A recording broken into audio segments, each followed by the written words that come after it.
চাঁদপুর জেলার অবিভক্ত মতলব উপজেলা বিএনপির সাবেক সভাপতি মরহুম আতিক উল্লাহ সরকারের 15তম মৃত্যুবার্ষিকী উপলক্ষে স্মরণ সভা ও দোয়া মাহফিল অনুষ্ঠিত হয়েছে। মঙ্গলবার বিকেলে মতলব উত্তর উপজেলার আমিনপুর গ্রামে তার নিজ বাড়িতে এ আয়োজন করা হয়। বিস্তারিত দেখুন শামীম মিয়াজের প্রতিবেদনে।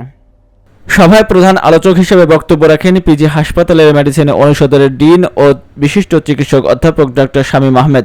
উপজেলা বিএনপির ভারপ্রাপ্ত সভাপতি বশির আহমেদ খানের সভাপতিত্বে এবং সাধারণ সম্পাদক নুরুল হক জিতুর সঞ্চালনায় অনুষ্ঠিত সভায় বিশেষ আলোচক ছিলেন কৃষক দলের কেন্দ্রীয় যুগ্ম মহাসচিব ব্যারিস্টার ওবায়দুর রহমান টিপু, হাসানপুর কলেজের সাবেক অধ্যক্ষ জাকির হোসেন জামাল, উপজেলা বিএনপির সাবেক সাংগঠনিক সম্পাদক এ.কে.এম. তোফাজ্জল হোসেন লিটন, সাবেক যুগ্ম সম্পাদক আবুল কালাম আজাদ টিপু, যুব বিষয়ক সম্পাদক ফেরদৌস ইসলাম সোহেল সহ দলীয় নেতৃবৃন্দ। বক্তারা বলেন, আতিক উল্লাহ সরকার ছিলেন অবিভক্ত মতলব উপজেলার বিএনপির প্রতিষ্ঠাতা ও একজন নিবেদিত প্রাণ নেতা, যিনি দলীয় আদর্শে বিশ্বাসী হয়ে সংগঠনের নেতৃত্ব দিয়েছেন।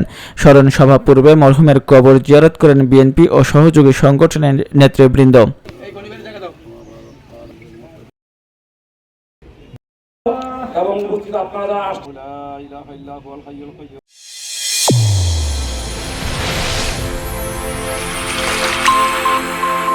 চ্যানেল A1 হৃদয়ের স্পন্দন।